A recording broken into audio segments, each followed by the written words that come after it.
Hmm.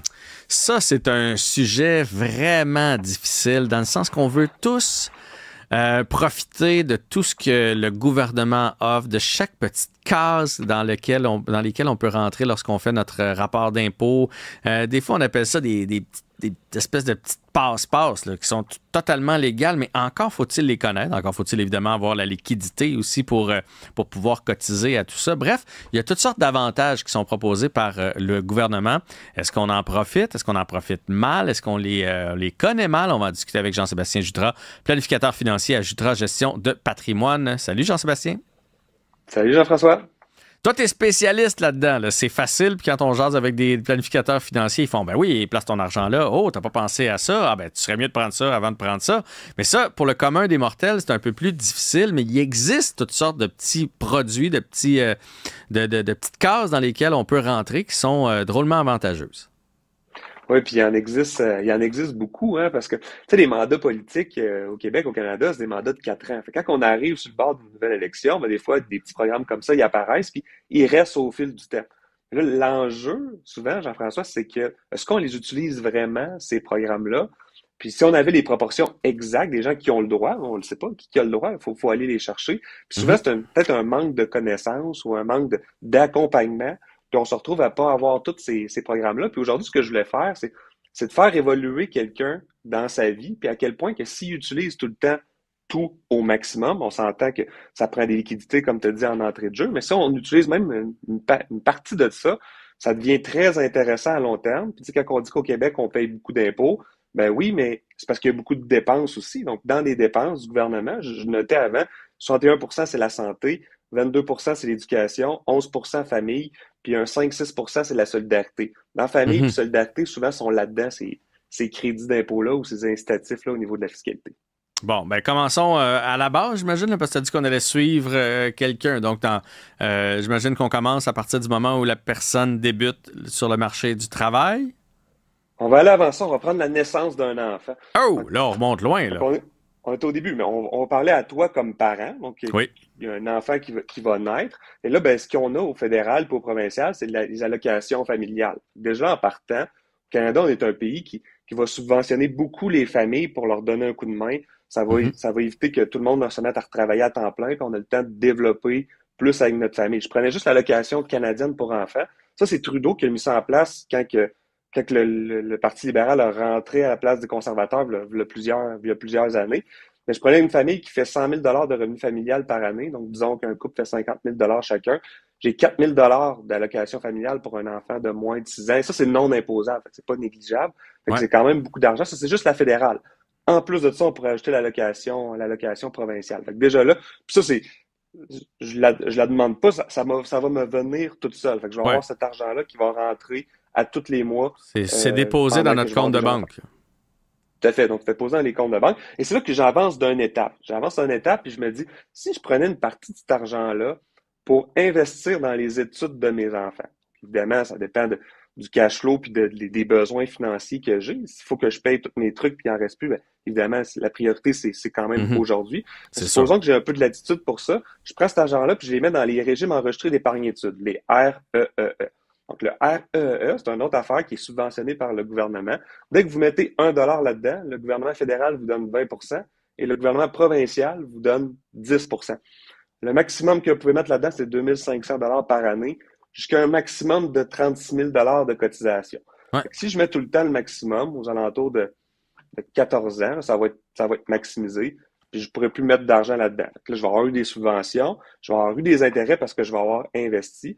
Quelqu'un qui met le maximum, on s'entend que c'est pas tout le monde qui est capable de mettre le maximum à tous les ans, mais c'est pas rare que l'enfant rentre à l'université puis il y a près de 100 000 dans ce compte études-là. Donc, c'est quand même intéressant. Puis quand l'enfant va le retirer, ça va être à son nom à lui.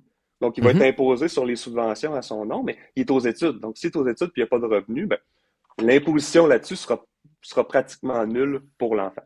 Ouais. Puis, ce qui est important de mentionner, c'est que moi, tu vois, quand j'ai pris ça, je pensais, parce que là, je commence à le décaisser, parce que mes enfants sont à l'université.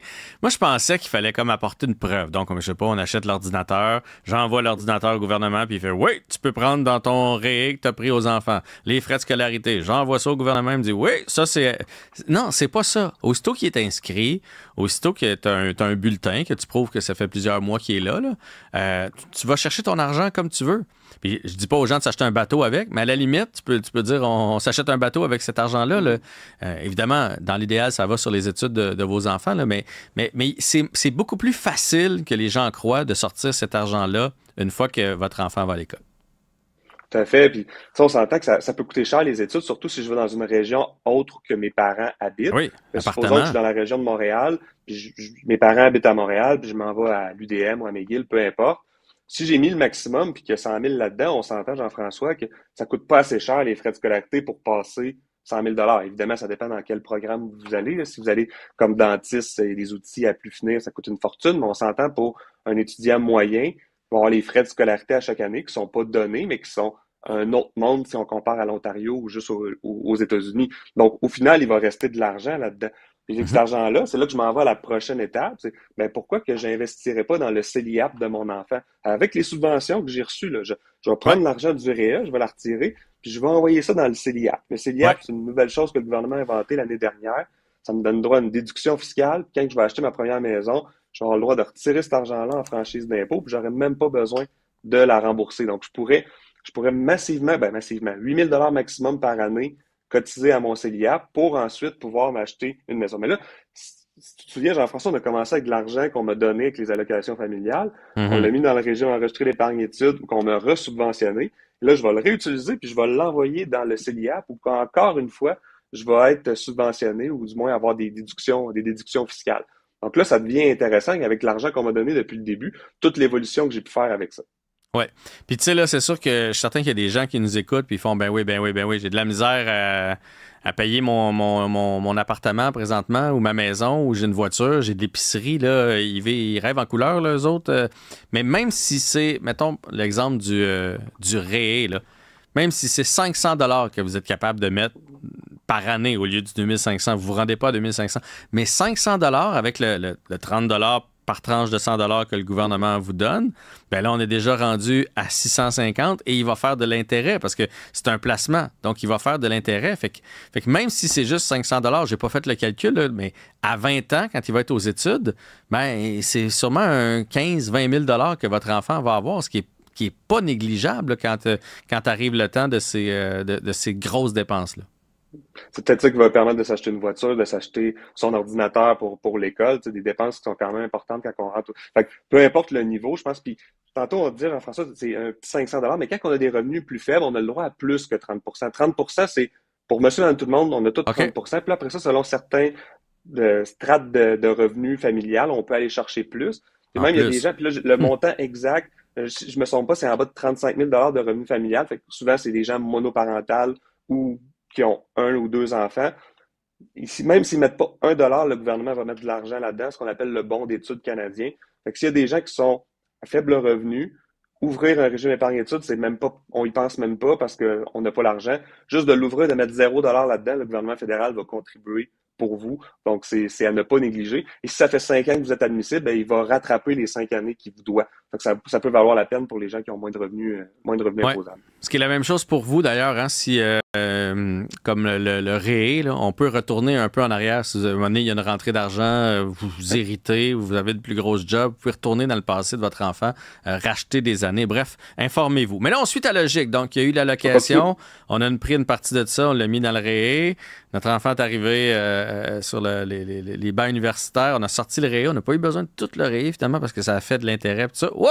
On l'a mis dans le CELIAP là, pour les aider à l'accès à la propriété parce qu'on sait que ce sera pas facile. C'est quoi la prochaine étape? Il y aurait même pu avoir le REER puis le RAP. Là, le RAP il a perdu un peu de popularité dans les dernières années à cause du CELIAP, mais supposons Mhm. que j'avais trop d'argent, je le demande guillemets parce qu'on n'a jamais trop d'argent, j'aurais pu utiliser le REER aussi. Là, les gens me disent, oh, mais Jean-Sébastien, je suis étudiant, pourquoi je cotiserais dans le CELIAP pour avoir des déductions d'impôts, puis dans mes REER pour avoir des déductions, je Ouais. paye pas d'impôts. Je peux cotiser dans mon REER puis les utiliser dans plusieurs années, ces déductions-là. Fait que si, exemple, je mets mon 8 000 dans mon CELIAP, puis mettons 10 000 dans mes REER, puis j'ai pas de revenus avant 5-6 ans, dans 5-6 ans, j'utiliserai ces déductions-là. On peut faire ça, cotiser Mhm. aujourd'hui, mais les utiliser plus tard. Si on Ouais. pourrait faire ça, utiliser le RAP. Mais après ça, c'est, mettons, Jean-François, on achète la maison. Là.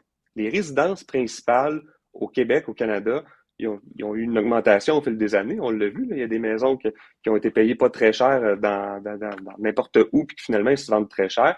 Ben, au Québec, au Canada, j'imagine que la majorité des gens, ils le savent, mais on a le droit à une exemption sur la vente de notre résidence principale.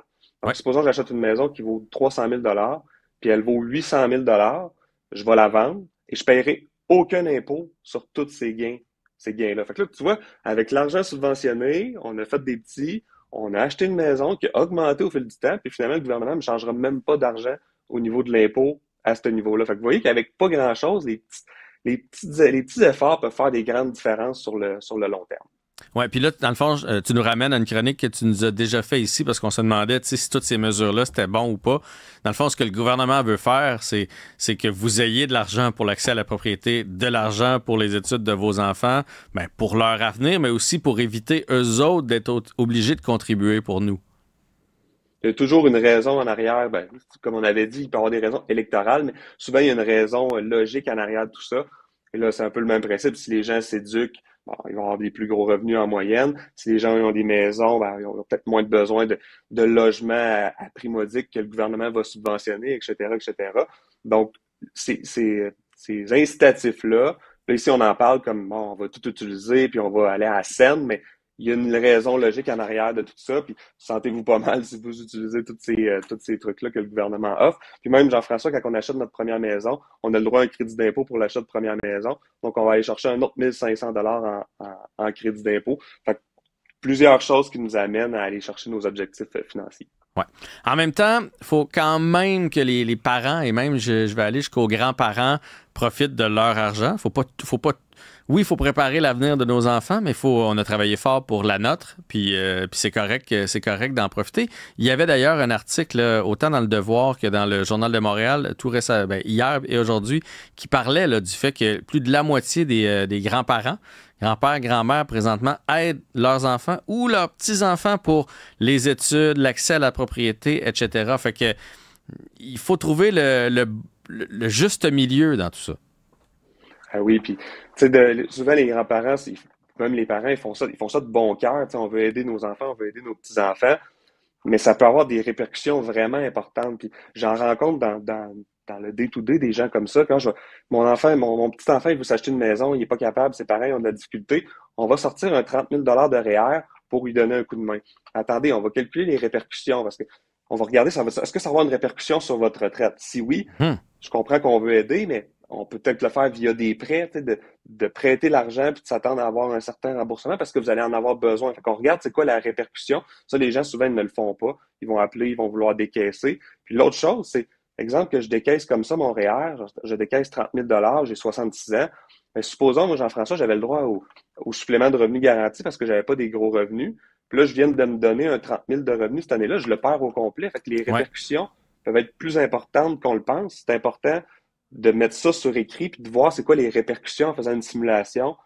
On peut le faire. C'est juste que voici ce que ça va vous donner et ça risque de vous nuire ou pas du tout, mais au moins on est capable de comparer des pommes avec des pommes. Puis souvent on le fait trop rapidement, on le fait sous le coup de l'émotion, puis ça peut créer des problèmes à long terme. Exact. On est émotif, on veut aider, puis là, ben, on prend pas des décisions qui sont réfléchies. Puis, comme je le disais tantôt, vous avez droit aussi à profiter de votre retraite, d'avoir une belle retraite. Ça veut pas dire de pas aider par en dessous, mais vous avez travaillé fort, donc vos petits-enfants ont aussi le droit de travailler fort pour arriver à se bâtir quelque chose. Puis si ça veut dire d'attendre une année ou deux avant de s'acheter une maison ou d'avoir un projet, ben c'est d'attendre une année ou deux. Mais tu vois, moi, je te donne l'exemple de mon beau-père qui mettait un petit montant dans le rayé des enfants à chacune de leurs fêtes. Au lieu des emplir de cadeaux, ben il y avait des cadeaux, mais il y avait aussi un petit montant dans le rayé. Puis je te dirais que mes enfants sont très, très contents d'avoir le montant qui a été mis, plus celui du gouvernement, plus les intérêts depuis qu'ils sont au monde. Donc, c'est une belle petite façon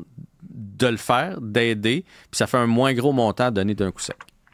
Et ça, Jean-François, tes enfants vont s'en souvenir toute leur vie, contrairement aux gros Tonka qui ont reçu à 4 ans, qui a coûté 200 ben, cette petite chose-là, ils vont s'en souvenir toute leur vie parce que là, ils ont de la mémoire puis ça va faire une différence directe dans leurs études. Bref, si vous voulez profiter de tout ça, vous avez un peu d'argent, vous voulez que ce soit profiter des offres gouvernementales ou vous êtes un grand-parent puis on vous sollicite pour un petit prêt pour votre petit-fils ou quelque chose comme ça, vous voulez avoir différents conseils, les planificateurs financiers sont là pour vous autres. Je pense que c'est toujours juste d'aller vous voir pour avoir une décision bien éclairée. Jean-Sébastien Jutras en est un de chez Jutras Gestion de Patrimoine. Alors un grand merci pour tes précieux conseils encore aujourd'hui. Merci Jean-François.